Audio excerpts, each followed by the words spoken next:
अटल दुलू जो है वो जम्मू कश्मीर के टेलीविजन का मसला हल करेंगे। बहुत बहुत शुक्रिया आप सभी का ज्वाइन करने के लिए। मैं आपके साथ आरिफ हुसैन, आप देख रही अर्थ ऑफिशियल यूट्यूब चैनल। एक बड़ी खबर, एक ज़रूरी खबर, तमाम जितने भी जम्मू एंड कश्मीर में काम कर रहे, अलग अलग डिपार्टमेंट्स में काम कर रहे टेलीविजर्स भाई, आप इस वीडियो को देख रहे हो, आप सभी के लिए जो कि इंपॉर्टेंट इन्फॉर्मेशन सामने निकल कर आ चुकी है। आप सभी के रेगुलाइजेशन को लेकर, आप सभी की सैलरी को लेकर, आप सभी की पेंडिंग वेजेस को लेकर, और जितने भी आप सभी की डिमांड्स है, आप सभी की डिमांड्स को लेकर जो एक इंपॉर्टेंट इन्फॉर्मेशन सामने निकल कर आ चुकी है। अपडेट जानना आपको बेहद ज़रूरी है, इसलिए वीडियो को एंड तक जरूर देखेगा और इस वीडियो को ज़्यादा से ज़्यादा शेयर जरूर कीजिएगा। लेकिन ये सब जानने से पहले आपसे मेरी एक छोटी सी रिक्वेस्ट है, अगर आप चैनल पर पहली बार आए हो तो चैनल को भी आप जरूर सब्सक्राइब कर देना, ताकि आपके रिगार्डिंग कोई भी अपडेट सामने निकल कर आती है सबसे पहले जो आपको हमारे इस यूट्यूब चैनल पर update time to time provide कर दिया जाएगा। सो चैनल को सब्सक्राइब करना ना भूले। चलिए एक नज़र पहले आप इस अपडेट पे डालिए, क्या कुछ जो आप सभी के लिए सामने निकल कर आया है, फिर जो हम आगे बात करेंगे। जानना चाहूंगा, जम्मू कश्मीर में फिर से एक लहर आ रही है। टेलीविजन फिर से जो है शायद वो मांगे करने जा रहे हैं, क्योंकि पहले अरुण कुमार मेहता जो कि चीफ सेक्रेटरी साहब थे, अब अटल दुलू साहब आए हैं नए चीफ सेक्रेटरी जम्मू कश्मीर के। उम्मीद ये लगाई जा रही है कि अटल दुलू जो है वो जम्मू कश्मीर के टेलीविजन का मसला हल करेंगे। भी हो, जब तक सरकार के अंदर कोई अच्छे रणनीति वाले विधायक नहीं होंगे, तब तक सरकार जो है अपने पाई तकमील तक नहीं पहुंचती है। सरकार के अंदर, जम्मू कश्मीर की सरकार के अंदर, चाहे इस वक्त गवर्नर की ही सरकार है, लेकिन कुछ लोग ऐसे हैं जो मिसगाइड करते हैं। चाहे चीफ सेक्रेटरी साहब पहले वाले थे या बाद वाले आएंगे, उम्मीद तो हम लगा सकते हैं, लेकिन यकीन के साथ नहीं कह सकते हैं। इसलिए क्योंकि बहुत सारे भारतीय जनता पार्टी के अंदर कुछ ऐसे लोग हैं जो नरेंद्र मोदी जी को, अमित शाह जी को, माननीय डॉक्टर जितेंद्र जी को, गवर्नर मनोज सिन्हा जी को मिसगाइड करते हैं। उस वजह से क्या रहता है कि अगर कोई भी चीफ सेक्रेटरी रहेंगे तो वो गवर्नर के अंडर ही रहेंगे ना, तो इसलिए बहुत मुश्किल होता है। मैं आपको बात बता दूं, निर्मल सिंह जी जो हैं वो, फिर मैं उनका इंटरव्यू देख रहा हूं और वो बता रहे हैं कि मैं चेयरमैन था टेलीविजनों का जब SRO 520 बना था। अब खुद है चेयरमैन और बता क्या रहे हैं, SRO 530 530, SRO है 520, बता रहे हैं SRO है 530। खुद है चेयरमैन, खुद करनी है दस्तखत, लेकिन कह रहे हैं ये 500 और 700 लेते थे। तो डॉक्टर निर्मल जी जो हैं वो सिर्फ और सिर्फ प्रोफेसर हैं, वो सियासतदान नहीं है। ऐसे लोग अगर आप सियासत में लाओगे तो इससे नरेंद्र मोदी जी की छवि पे बहुत बुरा असर पड़ेगा। देश का कोई भी प्रधानमंत्री गलत नहीं होता है। अगर देश का प्रधानमंत्री कांग्रेस से होगा वो कभी गलत नहीं करेगा, बीजेपी से होगा कभी गलत नहीं करेगा, बड़ा कभी गलत नहीं करता है। 1 अरब 40 करोड़ की आबादी वाला मुल्क, अगर प्रधानमंत्री गलत होगा तो मुल्क कैसे चलेगा। इसके नीचे जो देखिए, मोदी के नीचे जो लोधी हैं, कुछ सारे नहीं कहूंगा, कुछ लोधी जो हैं वो फिरकाराम वारान फसाद भी करते हैं, हिंदू और मुसलमान को आपस में लड़ाते भी हैं। वरना अगर आप मोदी की तरफ से देखोगे ना तो मोदी अच्छा विकास करते हैं और पिछले प्रधानमंत्रियों ने भी अच्छा विकास किया। आप देखिए, आपने कहा कि मोदी के नीचे कुछ लोधी हैं, किनके लिए कहा आपने वो तो मुझे पता नहीं है, बहरहाल जो देखने वाले हैं उनको पता ही होगा। मगर आपने कहा कि चीफ सेक्रेटरी जो अरुण कुमार मेहता थे वो भी अच्छा काम करते, मगर उनको भी जो कुछ से मिसगाइड करने वाले थे। जिस तरह आपने डॉक्टर निर्मल सिंह की बात की, आपने कहा वो सिर्फ प्रोफेसर है ना कि लीडर है, उनको पता नहीं था SRO 520 था, वो SRO 520 को 530 कहते थे, जबकि वो डिवीजन के चेयरमैन थे। चेयरमैन होकर भी उनको पता नहीं था। तो क्या आपको लगता है कि हम लोग जब किसी पार्टी के लीडर को चुनते हैं, हम उसको वोट देते हैं, तो उसकी क्वालिफिकेशन नहीं देखते हैं, उसका सियासी नजरिया नहीं देखते हैं हम उसको? बिल्कुल, आप देख रहे हैं इस वक्त भारतीय जनता पार्टी जो है 2 जगहों से जीती है, मगर आपने देखा वहां मेन ब्रांड कौन बना? खुद 3 जगहों से, सॉरी 3 जगहों से जीता, लेकिन मेन ब्रांड वहां पे कौन बना? खुद मोदी जी। खुद मोदी जी मेन ब्रांड बने तो जीते। अगर Bharatiya Janata party, the government does not describe the developmental works in all over India, the government will fail in future. Any doubt? अगर भारतीय जनता पार्टी के कार्यकर्ता जनता के सामने जाएं, हिंदू मुसलमान सिखों के सामने जाएं, उनको मोदी जी का विकास दिखाएं, ये विकास हो रहा है, पर इनको फुर्सत ही नहीं है। ठेके पे ठेका, शराब का ठेका, सड़क का ठेका, पुल का ठेका, तो कल बोलेंगे हमने किया है विकास। अरे वो विकास, उसका क्रेडिट जो है माननीय डॉक्टर जितेंद्र जी को जाएगा। तुम लोग रियासत में सरकार नहीं बना पाओगे, तुम लोगों को अपना भी कुछ दिखाना है।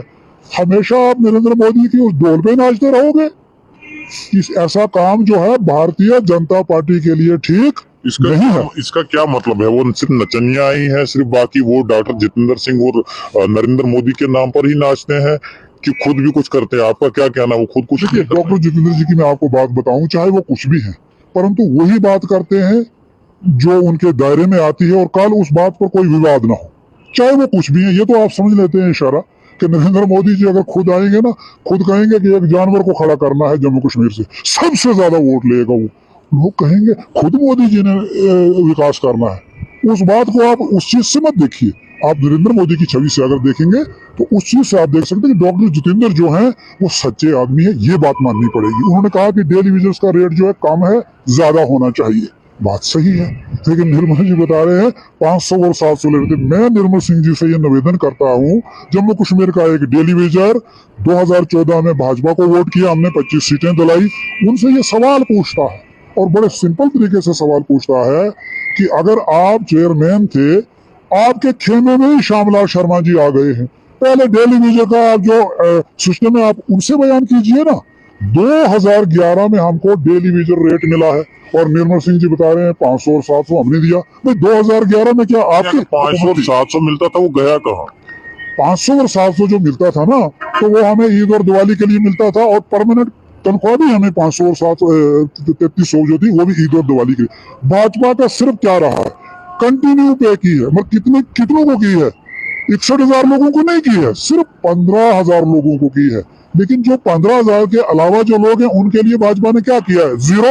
ये बता रहे हैं हमको 9,000 किया। भाई ये कांग्रेस के दौर का ये असारो बना है, रेट रिवाइज हुआ है। मैं आपको बताऊं, जब हम 3300 देते थे तो उस समय कपड़ा धोने की साबुन 10 रुपए थी, आज राज साबुन कपड़े की 40 रुपए में है।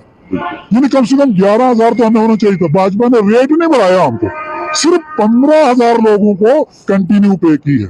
अगर आपको तब 3300 मिलता था तब आप मजदूरी की दिहाड़ी भी लगाते थे। आज के दिन अगर आप मजदूरी की दिहाड़ी लगाएंगे तो आपको बायोमेट्रिक से दिन कट जाएगा, ये भी आपको याद होना चाहिए। उसमें पता क्या, उसमें मामला ये हुआ कि जब बीजेपी के खेमे के लोग बाहर आ गए और उन्होंने फ्रंट चलाना शुरू कर दिया। आप मुझे बताओ, 20 साल एक आदमी डेली विजिट के पीछे भी नहीं खड़ा है, क्या उसको तनवीर साहब ने रोका था? गफूर डार जी ने रोका था? सजाद पड़ई जी ने रोका था? इमरान पड़ई जी ने रोका था? 20 साल एक आदमी सोया है, इट मीन्स वो कुंभकर्ण का भाई भी नहीं है, वो कुंभकर्ण का पीए है। लिलीपुट 20 साल सो गया एक आदमी, जो 20 साल के बाद जागता है, आरएसएस की उस पलड़े से बाहर निकलता है, आरएसएस के पलड़े से बाहर निकलता है, उधर से अंदर से मिला है, रात को खाना पीना सब उनके साथ चलता है। बाहर से कहता है अगर पॉलिसी नहीं तो घर वापसी नहीं। हालांकि बाकी जो एक आदमी को छोड़कर बाकी सारे फ्रंट के लोग जो हैं वो अच्छे हैं, ठीक है, लेकिन ये आदमी ठीक नहीं है। आपको मिसाल ही मैंने दे दी, लिलीपुट, और अंदाजा लगेगा 20 साल एक आदमी सो जाता है, वो क्या करेगा? डेली विजनों का मामला हल।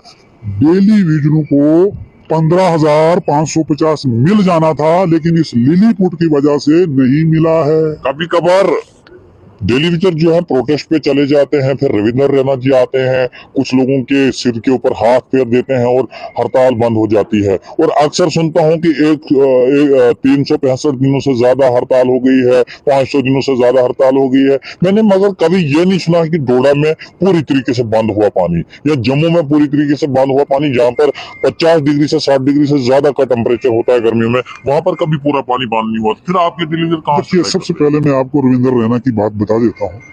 रविंद्र रैना जो है वो सनातनी नहीं है। सनातनी का मतलब है सच, वही मतलब इस्लाम का भी सेम है। वो दिन में 100 झूठ बोलते हैं, इट मीन्स वो सनातनी नहीं है। हाँ, सियासतदान है, क्योंकि सियासतदान में 2 क्वालिटीज होनी चाहिए, या तो वो सियासतदान होना चाहिए या तो वो सच बोलना चाहिए। 2 चीजें उसके लिए बड़ी जरूरी करती। इसीलिए रविंद्र रैना जी जो है इस वक्त यूटी के भाजपा की तरफ से अध्यक्ष हैं, और उनको रहना भी चाहिए, पर वो सनातनी नहीं है। अगर वो सनातनी है तो वो एक ऑर्डर निकालें गवर्नर के पास, गवर्नर तो भाई भाजपा से ही है, कि भाई आप पवन सिंह के साथ डिबेट कर दो, डेली विजन डिबेट कर सकता है। मैं करूंगा डिबेट तो आपको वहीं पता लग जाएगा। वो कॉमेडियन है, यानी झूठ सब। अगर आप सनातनी की बात करोगे, मैं आपको सनातनी की बात करूंगा तो शक्तिराज परिहार जी सनातनी है, अशोक कौल जी सनातनी है, अशोक कौल जी, कैप्टन डॉक्टर जितेंद्र जी और गवर्नर मनोज सिन्हा अगर मिलेंगे तो डेली विजन रेगुलर भी हो सकते हैं। भाजपा के लिए ये कोई बड़ा काम नहीं है। अगर पवन जी को इतनी सारी चीजें पता है, सियासत पता है, फिर पवन जी सियासत में क्यों नहीं आते हैं? फिर पवन जी क्यों डेली विजन के पीछे लगे हैं? वो क्यों नहीं खुद सियासत करते हैं? डोडा से क्यों नहीं आते हैं वो सियासत में और एक सनातनी की तरफ से जो है सच बोलेंगे और लोगों का मसला हल करेंगे, डेली विजन का मसला? देखिए, ये आपने बहुत बड़ा और मुश्किल सवाल मेरे सामने पेश कर दिया, और इसका जवाब मैं आपको बिल्कुल आसान तरीके से दूंगा। मैं जनता की आवाज बनूं या डेली विजन की आवाज बनूं, ये जनता पे निर्भर करता है। डेली विजन के कहने से अगर आप इस्तीफा देकर सियासत में आओगे तो तनवीर साहब का हाथ देख लेना। जब तक डेली विजन के साथ थे, करोड़ों की तादाद में जनसैलाब उनके पीछे था, लेकिन अब हैं वो सरकारी एजेंट। सरकारी एजेंट आपने तब बनना है जब जनता कहेगी। अगर जनता मुझे कहेगी तो मुझे कोई जरूरत नहीं है, एक मेंबर पार्लियामेंट 3 लाख देता है, मैं चंदा मांगूंगा, मुझे पूरा यकीन है कि 95% मुस्लिम और 70% हिंदू मुझे चंदा करेंगे।